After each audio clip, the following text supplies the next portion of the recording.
Hello and welcome to The Blueprint, the podcast where we go behind the scenes of entrepreneurial journeys that are shaping Europe's tech landscape.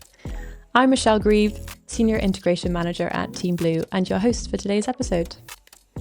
In my unique position, I often have a front row seat to some of the most exciting growth stories in the European software space.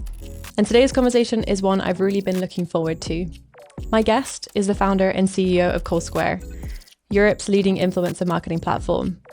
And back in 2024, he made a decision that many founders wrestle with, to join forces with a major investor, in this case, team.blue. And what happened next? Well, let's find out. Quentin Bordage, welcome to The Blueprint. Hello, Michelle.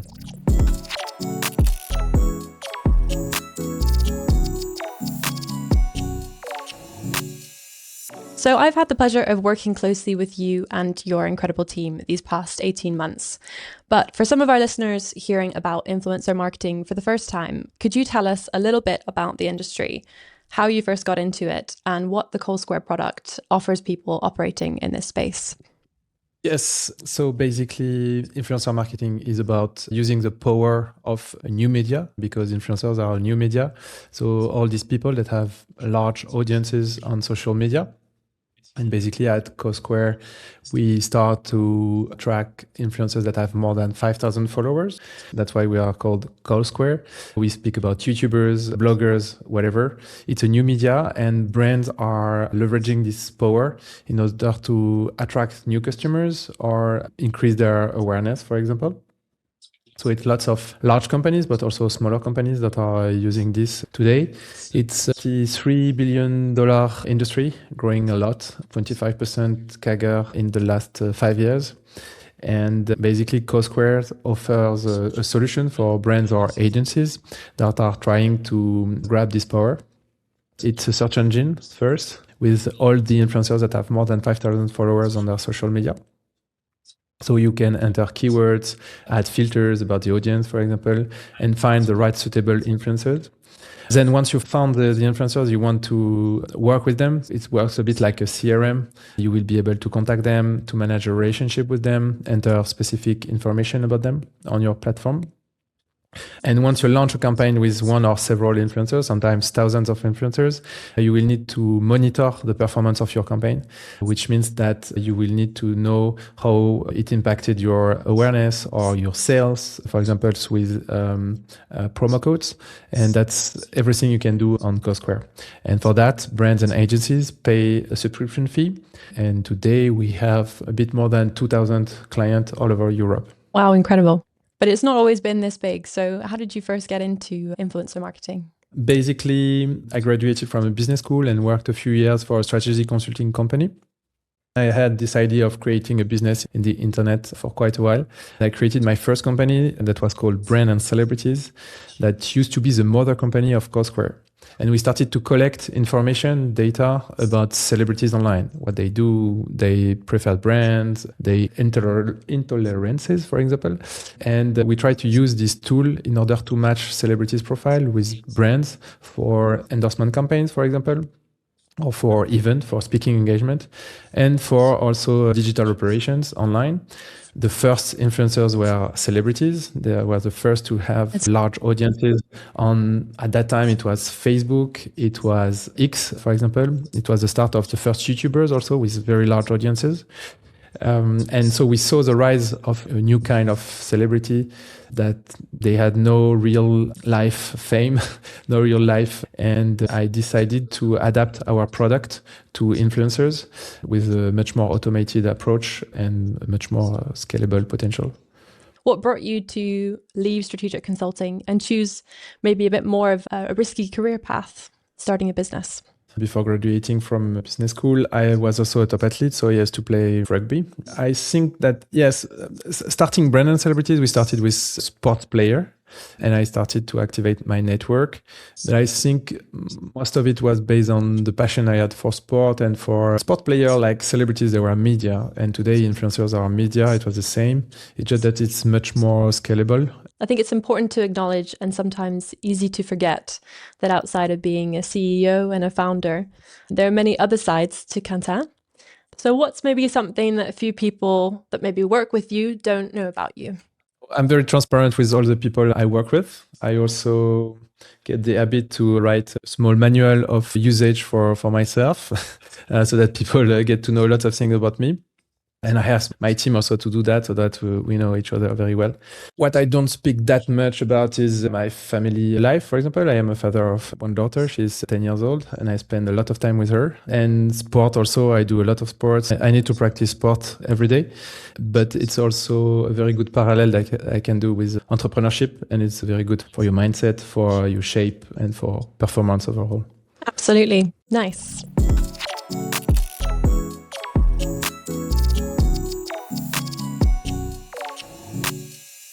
So maybe just to talk a bit more about Kolsquare. So Kolsquare joined Team Blue back in October 2024.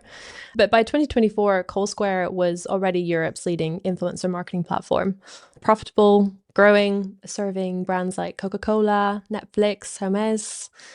From the outside, you guys look like you'd made it. What was the reality on the inside? And were there any limits you were hitting that others couldn't see? Basically, we were in the scale-up phase. So, once you found your PMF, product market fit, you start to have a good traction. You sign a lot of clients. In our case, we were both based, so we had a very good product, very good client feedback, but lots of challenges around innovation. How to scale your product and innovation team, how to insert more AI, for example, automate more things. And our sales growth, revenue growth was based on both 50% inbound and outbound. We were starting to scale internationally. We started to have clients in Germany, in Spain also, and it was pretty well efficient. We wanted to go more international, but for that, we needed more experience, more financial means. We were struggling a bit in how to accelerate that, given the high traction.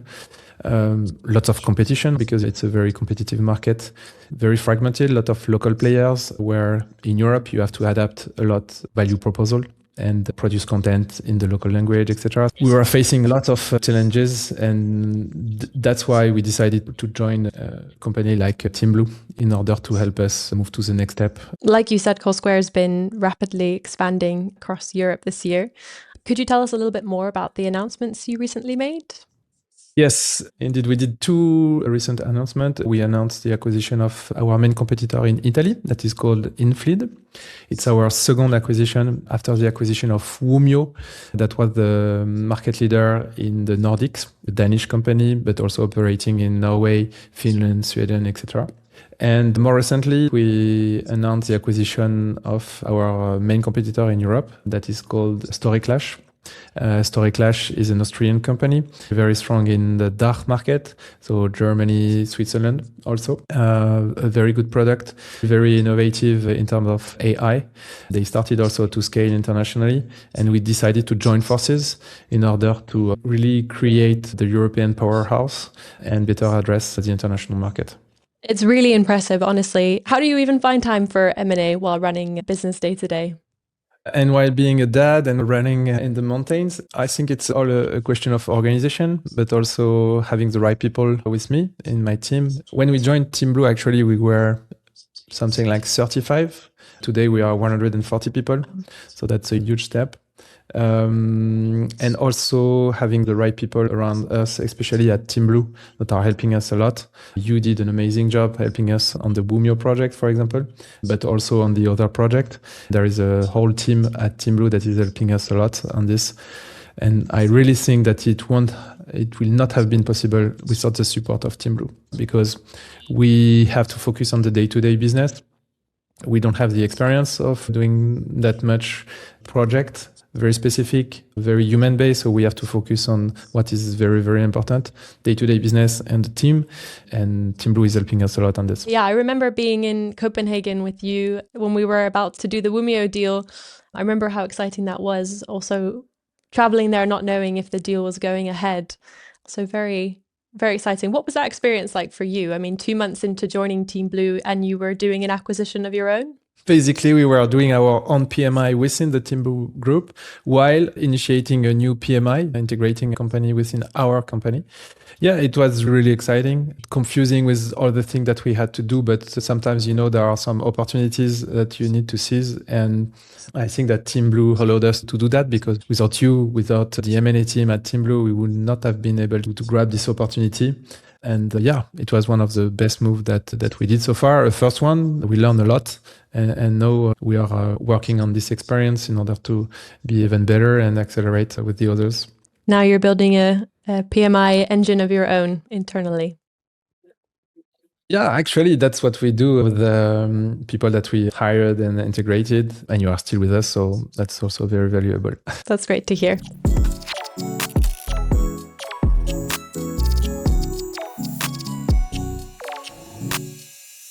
We've got quite a large founder network at team.blue. I think there are at least 20 SaaS founders that are part of the SaaS Leaders Club, which is nice because you're not just joining a faceless corporation, but more of a community of entrepreneurs. Can you tell our listeners what the primary objective is of these meetups and what value you've gotten from it personally?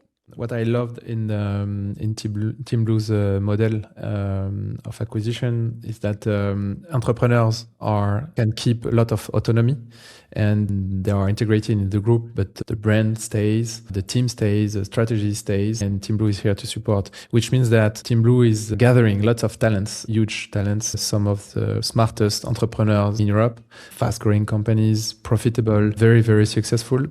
And what is great is that we have a way to share a lot, because when you're an entrepreneur, most of the time you're alone with your problems, with your success sometimes when it happens, but most of the time with your problems. And at team.blue, we not only have the support from the team group, like you, for example, for the PMI topics, but also from other entrepreneurs, which means that we have different occasions to meet physically for 1 to 3 days seminars where we speak about almost everything, like challenges, AI topics, HR is also. And we have also a connection line on Slack, for example, where we can chat every day and ask questions, share good suppliers, ask the feedback from other entrepreneurs. So that's very, very valuable when you are an entrepreneur, because you can also learn a lot and avoid some mistakes, and it helps you accelerate again. Absolutely. I think it's really valuable not being alone, like you said, with your successes, with your challenges. I spoke to Laura Montels, the COO and founder of Metricool, last year during our PMI offsite. And she told me how much of a relief it was to finally have someone to share her doubts and her challenges with, a sort of soundboard to bounce ideas off of. So it's really nice that the founders at team.blue feel that experience with the community, but also with the people within team.blue group itself. You touched upon autonomy, which I think is an interesting one. Many founders are sometimes afraid that partnering with a company like team.blue means losing that.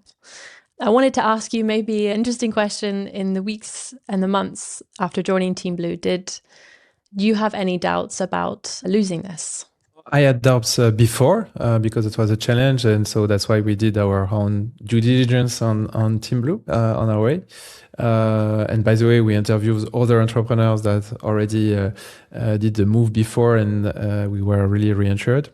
So today, that's what I say to other entrepreneurs that are in the process of joining team.blue, and I discuss with a lot of them. It's not very different from the relationship you have with an investor before. If you have a VC fund in your cap table or any investor, of course you have some reporting, and it's normal. I think that team.blue's model is very, very unique. We keep a lot of autonomy. For me, it didn't change that much, but lots of discussion with the investor, the shareholder. For the team, it didn't change at all. They continue day to day. We have the same decision process. And so, no, it's not, no regret at all. No question after that, because what was great is what team.blue's announced, what the team at team.blue's announced was really what we face and we face That's today. really good. I think really this is central to the philosophy we've got towards the SaaS companies that join the group. you guys are the experts in influencer marketing, not us. So we just want to give you the best conditions to continue to scale. I think that's one of the key reasons of the success of Team Blue so far is this very specific model, because you're not killing the growth of the companies, the autonomy, the good ideas. You are here to support, and so far it works very well. After 15 months, I can testify it works. I'll check in with you again in another 16 months and we'll see how you feel. Let's do that. But yeah, maybe just to give a bit of context to our listeners who maybe aren't so familiar with Team Blue, it's taken only 5 years to grow into a network of more than 60 brands. Just this last year, we announced 11 more acquisitions in 11 different countries. So as you can imagine, operating M&A at such a scale has a huge potential to create a lot of value, but also to destroy it if not managed properly. So this is where PMI comes in. PMI stands for post-merger integration. And the central team, a dedicated team that our pure mission is to support the transition for these founders into Team Blue, to give them the best possible experience, ensure that Team Blue is the best home for them to scale their business. This team consists of about 20 functional experts from different disciplines, so HR, finance, legal, along with a handful of portfolio directors and integration managers. On the topic of PMI, I wanted to ask what your maybe highlight and low light of the integration process has been, whether it was from your early onboarding days and from some of the more recent acquisitions. I think that the most surprising thing when you start this process is the number of people and the number of meetings that you have. When you have a 35 people company and you are in a meeting with 35 people, it's like if you are doing an all hands meeting, and you just, lots of people you don't know at first, but as you said, lots of experts in all specific domains. That's really impressive at first. Then you realize that these people are really involved. They know what they do and they support you. You get used to this rhythm, and the frequency of meeting is very important because it helps the integration go smooth and very rapidly. I mean, it went very, very rapidly. That was for me maybe the only low point, like surprise or things that you need to adapt to. And that's what I say to the team that we integrate now with the 3 acquisitions we have been doing, saying, okay, guys, just be prepared. You're going to have a lot of meetings, but it's for good. And these people are amazing. Just follow the process and it's going to be okay. Also, what was very impressive was the speed of integration. After just a few weeks, a few months, we were already on board. We met also physically a lot of people during seminars, for example. And it helped a lot. You were, for example, very involved. You joined the team at several occasions. It helped a lot. And I think we finished most of the PMI topics in advance compared to the initial planning. One of the challenges was to continue to run the business on a day-to-day aspect, especially, for the tech team, for example, or for the product and business team. Overall, we even overachieved our target end of year while we were doing everything in advance for the PMI. So it went pretty well. I honestly agree with you. Kolsquare has broken many records in terms of speed and what you've been willing to take on simultaneously. And I think what we always try and tell the founders and the teams that join Team Blue is that this team of people you're interacting with is there to help you professionalize your processes, your systems, the challenges that would otherwise block your growth. So I'm trying to remind work with that we're more this big brother. We're also there for you to lean on when you're experiencing challenges. And I'm really, really pleased with how the Kolsquare integration projects have gone so far. Your team is an absolute pleasure to work with. Thank you. They are very happy to work with you too. And to complete on what you said, because I think that in this scale-up phase is also willing to get more knowledge about what they have to do in order to move to the next step. And that's what you're bringing it. You talked about security, for example. It's very, very important. Even if you are putting a lot of effort when you are small, you don't have all the experience and all the tools, etc. And Team Blue brings that. You have to implement that very, very rapidly. But once it's done, it's amazing, and you move to the next step very Absolutely. rapidly.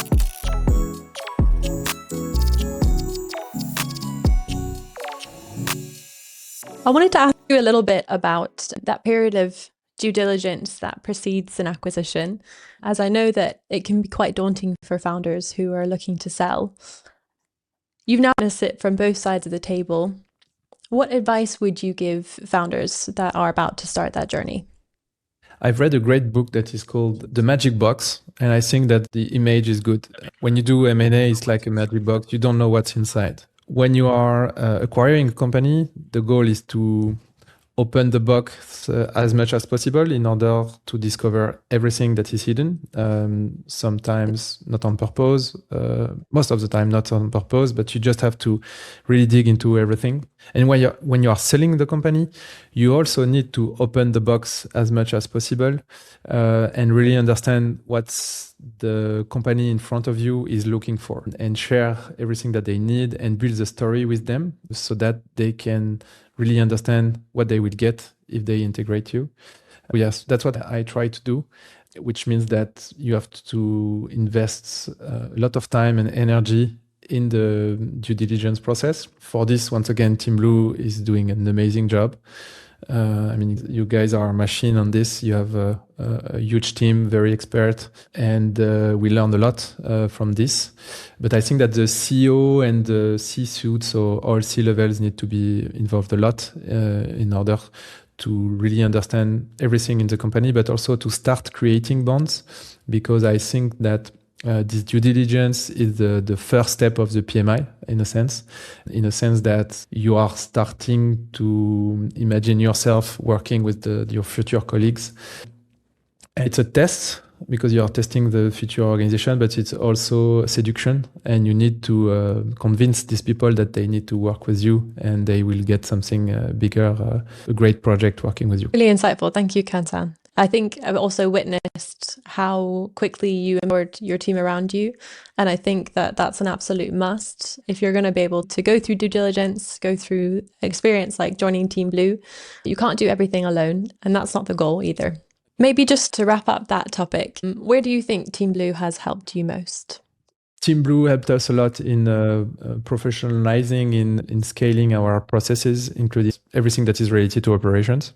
And the second point is about growth, organic growth, of course, helping us on the processes with synergies with other entities within the group, especially in terms of growth for external growth. We talked about M&A, and where Team Blue brought us really a lot.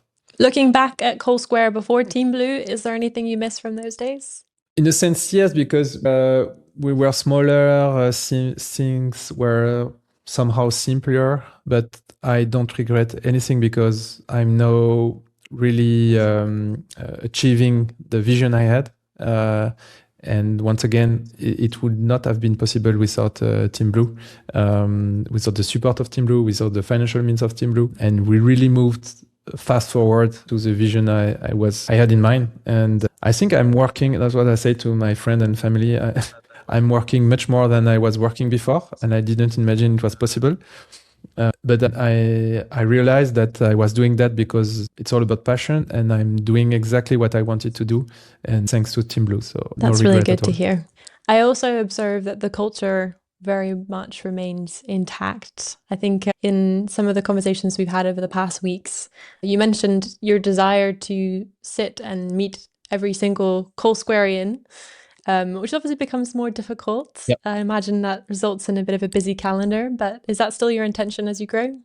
Yeah, you're right. We invested, and I invested a lot in our culture. There is a culture book that is accessible for free online on our website. We are a benefit company, B Corp, label B Corp, and we invested a lot in this. I think it starts with the leaders, and it starts with me. So I interview all candidates in the company so far. As you said, it's going to be more and more challenging. We are 140 people now, but that's still the goal. So we try to stick to this I'm glad principle. to hear that. So as we established earlier, there are many different sides to you, Quentin. Former top athlete, entrepreneur, lobbyist, husband and father. Where do you think you've made the biggest impact so far? And where do you feel the drive to make the biggest impact moving forward? I think that as an entrepreneur, you have a huge influence on everything you do around you, starting with your employees, but also potentially your clients. In our case, also content creators, the whole industry. And the bigger you are, the bigger your influence is. And that's why we decided to become a benefit company. So I don't know if you are familiar. I know you are familiar with benefit companies, but for the people that are listening to us, basically a company like Patagonia is a benefit company. You have the same kind of status in California, in Italy, for example. And the principle is to say that any company exists to make profit, to grow, and share the profit with shareholders. But when you are a benefit company, you add a general interest purpose to your growth and profit purpose, and you define your own purpose. In our case, we realized that we were really enthusiastic towards social media. We really love it, and we think it's a great thing for people, for companies, etc. But we also realized that there were some dark sides in social media. We are talking about harassment, fake news, manipulation, but also today about mental health. Not even talking about the environmental impact of all this, overconsumption, etc. And so we didn't want to put all this negative aspect under the carpet. And we say, okay, what can we do at our own level? We are not Google yet, maybe one day, but what can we do at our own level to have a positive impact on this? And so we decided to take lots of engagements. Some of them are to provide NGOs with our technology, for example, in order to help them raise money, raise funds, but also leverage the power of influencers to support their messages. We also decided to give every year 1% of our revenues, profitable or not. Wow, yeah. To NGOs that are fighting against the limit of social media and influencer marketing. So, for example, we started to focus on NGOs that are fighting online harassment or fake news.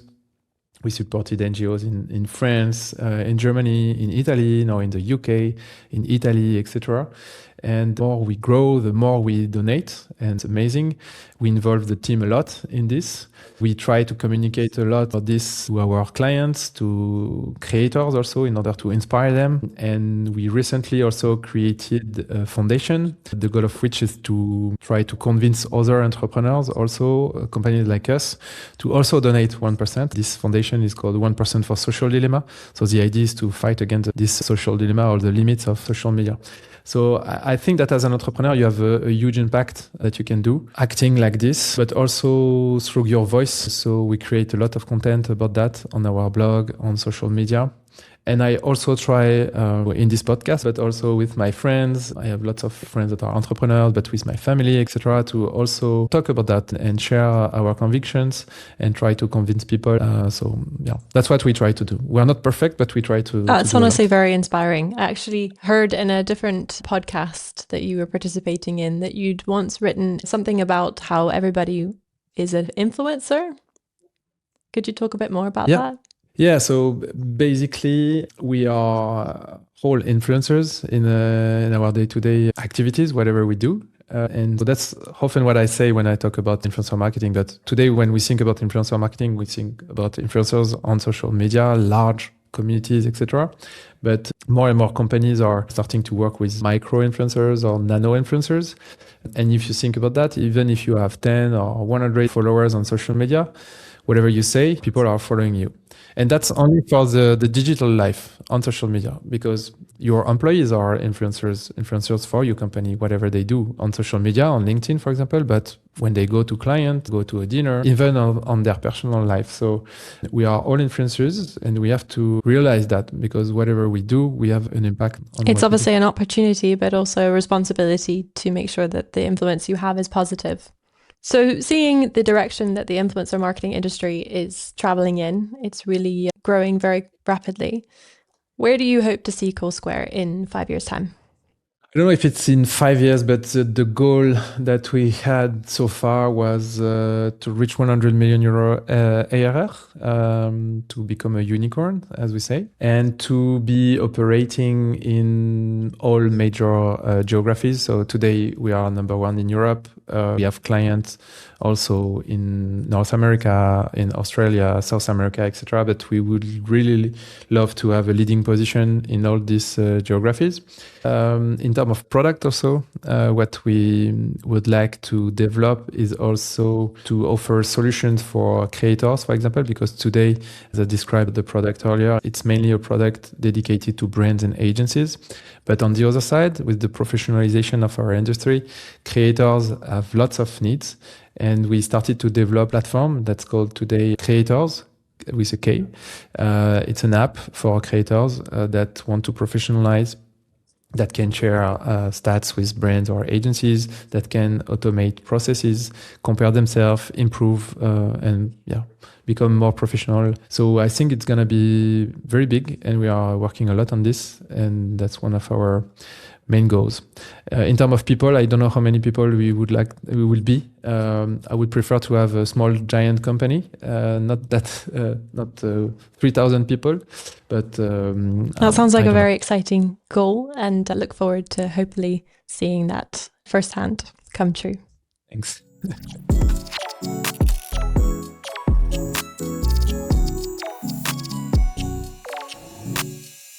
Maybe one last question for you before we wrap up. Looking at the many impressive accomplishments you've made in your career, and is there anything that you maybe would have done differently? Tons of things, for sure. I did a lot of errors. I think I learned a lot also through this error. So it's always complicated to answer this question. But I think I would have spent more time earlier on my entrepreneur journey on the why, starting with the why. We always say that, but all the work that we did on the culture, on the vision, on formalizing the vision, the values, our mission, etc. It's very, very important. You think about that when you think about the largest companies, larger startups, but it's a foundation of your future growth, I think. And we work a lot on this, and I think it's very, very important. So I would have spent more time on this earlier. I think I would also have tried to find people to surround me and to help me work on the topics earlier on. I tried to do lots of things on my side. I thought I would do things better if I was doing them. But today, now that I have an amazing team with amazing talents, it's really something different. And I think it's very important to find the right people, to hire the right people and find the right partners, like team.blue, for example, because it's the key to success. Absolutely. And like you very rightly pointed out, sometimes it's the learnings that really help us find our way on the journey. So Quentin, it was a pleasure speaking with you today. Thank you so much for joining us on The Blueprint. Thanks a lot, Michelle. Listeners, this was The Blueprint. Whatever stage you are in your business or in your career, I hope you learned something from the experiences that Quentin has shared with us today. If you like this content, don't hesitate to hit the subscribe button or check out our previous episodes, and stay tuned for more. Thank you. Bye-bye.